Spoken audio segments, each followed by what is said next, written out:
അറിയില്ല. പണ്ട് ആനക്കോട് കടന്നു തുടങ്ങിയിട്ട് കണ്ണു കൊടുക്കാൻ ആനക്കൊണ്ടിന്ന് പുറത്ത് പോയി പൊരക്കോട് അതിന് ചോദിക്കേണ്ട ആവശ്യമുണ്ട്. അത് പൊരക്കോട് ആവശ്യമുണ്ട്. അന്ന് ചോദിക്കേണ്ട ആവശ്യം നീ എങ്ങനെ ചോദിച്ചത്? രാത്രി ആനക്കൊട്ടി കിടക്കണം, ആനക്കൊള കലക്കുന്നില്ല. ആരെ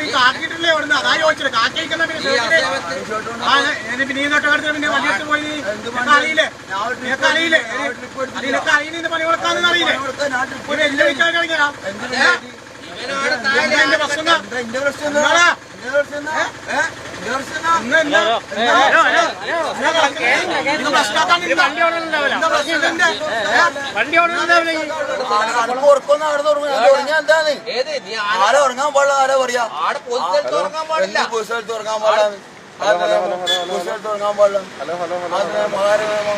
പുസ്തകത്തിൽ ഉറക്കൊന്നും എവിടെ ഉറങ്ങാൻ എന്റെ ഒപ്പിയും കേട്ടിട്ട് എനിക്ക് അപ്പടാൻ എന്ത് സാധനം